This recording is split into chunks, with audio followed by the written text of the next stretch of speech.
Bom dia, em nome da Escola Antônio Carlos Magalhães, estamos aqui hoje com uma pessoa especial, a senhora Maria Terezinha Meira, e com ela iremos conhecer sobre a personalidade, histórias e o convívio com o senhor Fagundes. Nesse primeiro bloco, iremos falar sobre a vizinhança e convívio com o senhor Fagundes. Bom dia, dona Terezinha. Vamos começar agora com a nossa primeira pergunta, nosso primeiro bloco. Eu queria saber da senhora como era morar perto de Monsenhor Fagundes. Há quantos anos a senhora morava perto dele? Bom dia, alunos da Escola Antônio Carlos Magalhães, do EJA, diretora Juliana, vice-diretora Meire.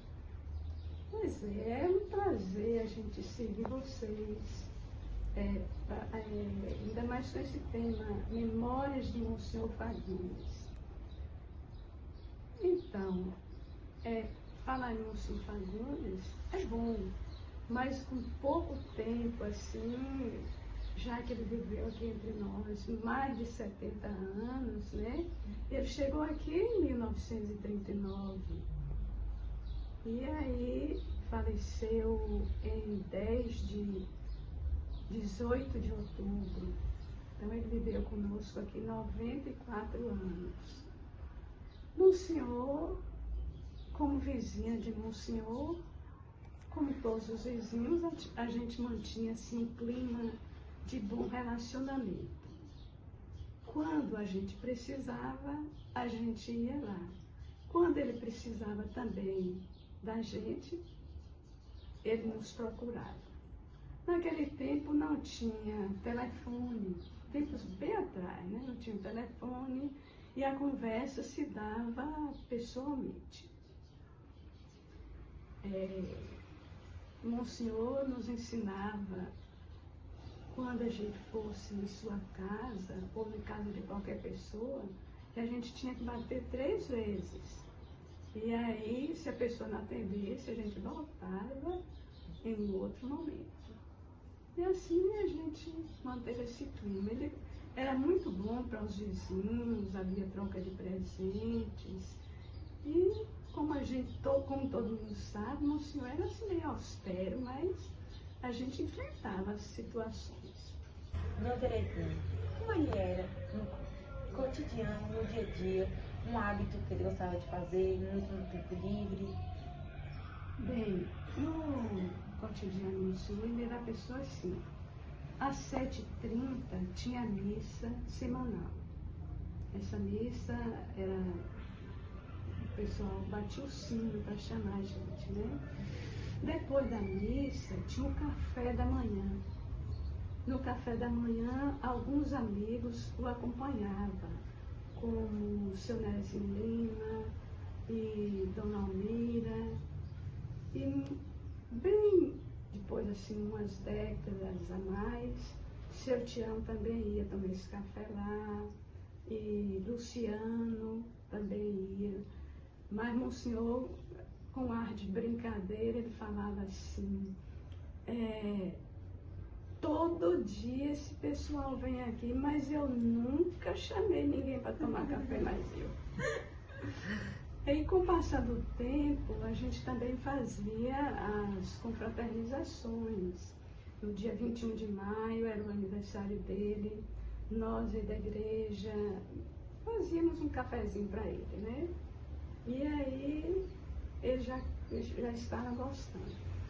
Quando ele era professor, os alunos vinham também, faziam assim uma comemoração, mas ele não gostava muito desse movimento de aluno, não. Aí com o tempo, com o passar do tempo, ele mais idoso, ele já foi gostando da convivência entre as pessoas, né, dos alunos, já foi se moldando mais. Esse café da manhã, ele atendia assim algumas pessoas, batia lá na porta e ele dizia, esse corredor de minha casa é que vai me levar para você. Porque ali batia as pessoas carentes, pedindo uma caridade para comprar um remédio, uma comida, um leite para um filho, e todos que ali iam não saía com a mão vazia. O Senhor tinha sempre o que dar para essas pessoas. E aí, quando ele começava o seu trabalho mesmo da igreja, fazia os batistérios, fazia os proclamas de casamento, aí ele não atingia as pessoas, não. Mandava que voltasse outra hora. Sob o hábito de Monsenhor de caminhar pelas ruas. Monsenhor não era de muito caminhar, não. Antigamente, logo que ele chegou, ele andava de cavalo, a cavalo, ou de charrete. Nos últimos tempos, ele tinha um jipe. Primeiro teve o Fordinho, depois o jipe e depois o Fusca. Nessas idas e vindas, Monsenhor tinha um olhar clínico e a escuta ativa para com as pessoas. Então ele via os problemas da comunidade de longe, fazia os pedidos para os políticos, nem sempre era ouvido, mas ele cobrava dos políticos. Ele queria o bem da comunidade. Nós podemos contar também, se o tempo permitir, né, alguns casos interessantes de Monsenhor na zona rural. Olha que passou foi tempo. Ele, para celebrar na zona rural, tinha de ir a cavalo e necessitava 3 animais. Um para Monsenhor, um para o sacristão, que era, hoje a gente chama coroinha, mas antigamente chamava sacristão. E depois mais um animal para quem iria levar a mala de Monsenhor.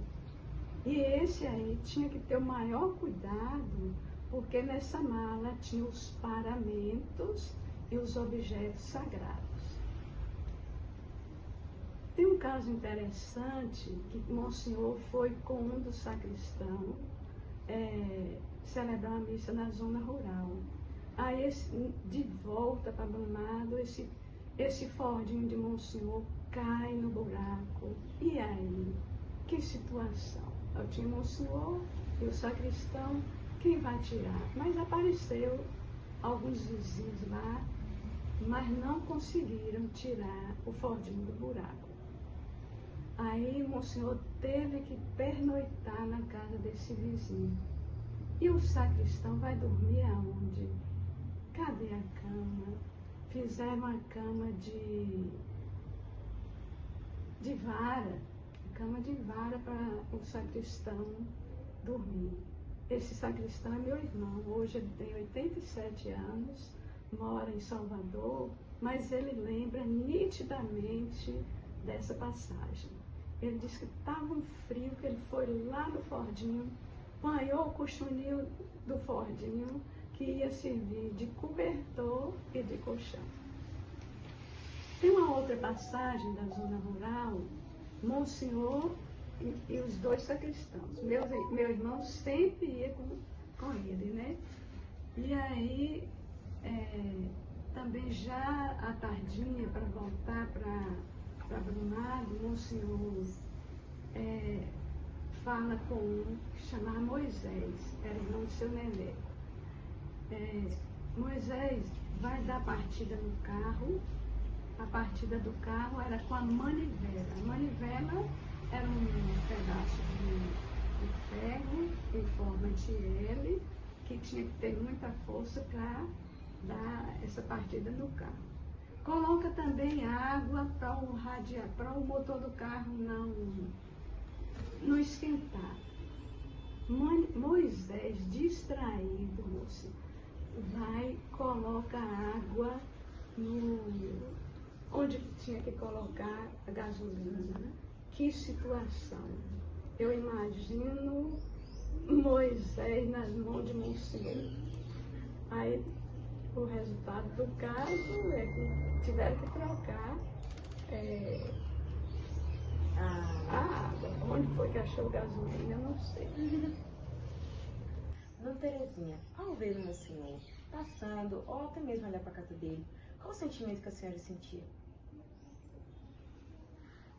A gente tinha muito medo de Monsenhor. Eu acho que era assim também os adultos que falavam isso. Não, é o padre. E aí a gente ia afastando, né? Então a gente tinha esse medo de, até das orientações que o Monsenhor dava, um pouco regado a pito, porque ele também dava pito na gente, ainda mais criança. E aí a gente tinha esse receio de Monsenhor. Monsenhor era nosso professor, né? E quando a gente fazia alguma coisa errada, ele falava, ora, deixa de bestagem. Então, coisas assim que não eram muito significativas, não tinha muita prioridade, e ele não tinha tanta vaidade, então ele usava esse jargão, né? Outro jargão que ele usava era santa ignorância. Ele dizia isso para nós.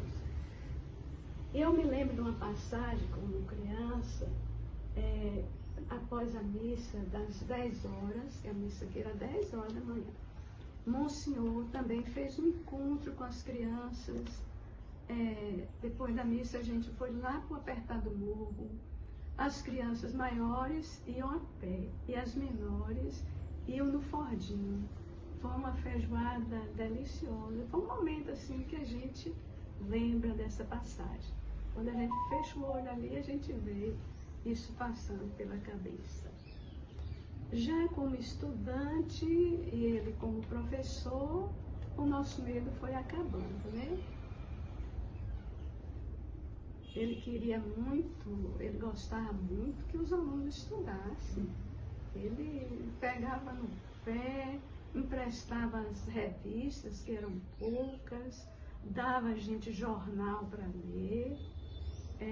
Eu me lembro no curso de magistério que ele convidou Dona Miriam, era a esposa do então gerente da Magnesita, Dr. Walter, para nos dar aula de boas maneiras.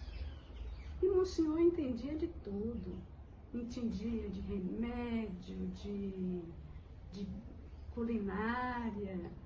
Ele fazia bolo, ele costurava, ele tinha uma máquina. Ele costurava os lençóis, ele costurava, pedalava. Até pouco tempo tinha essa máquina, não sei para onde foi parar, não. Ele incentivava as pessoas a fazerem medicina, porque ele gostava muito de medicina, né? Inclusive, meu irmão fez medicina por incentivo dele. E quando meu irmão formou, ele ficou todo cheio, né? Olha, meu afilhado, formou agora, fez medicina, é oftalmologista. E ele teve outro afilhado que formou junto com meu irmão, que era Dr. Fernando Trindade. Então, ele gostava muito dos alunos, pegava no pé mesmo para estudar. Eu posso lembrar também a vocês, quando era criança, eu ainda peguei um pouquinho de missa em latim. Então, a gente não entendia nada, só mesmo assim, a homilia dele, né? Então, tudo em latim. Eu acho que só a primeira frase era que o sacristão respondia. Durante a missa, o povo, pela santa ignorância, como ele disse, a gente aproveitava para rezar texto. Hoje, na missa, eu vou rezar 3 textos. E até hoje ainda tem as pessoas que fazem isso. Né? Reza ao invés de participar da Santa Missa. Outra coisa, aí agora aparece a missa em português, depois de muito tempo. Mas na missa de português, Monsenhor fazia todas as leituras sozinho. Primeiro, eu não sei se os voluntários tinham também receio de estar lá no altar e tremer, porque Monsenhor era crítico. Então, os mais corajosos foram aproximando e foram fazendo as leituras. Eu tinha, assim, Marília, fazia uma boa leitura, e Monsenhor ensinava. A leitura tem que ser feita com a voz clara, com a pontuação que todos entendem. Se tiver a vozinha fraca, deve tomar mais um pouquinho de leite para ficar mais forte. Coitada de Terezinha. Terezinha saía dessa. Mas a gente fez algumas leituras lá junto com ele também.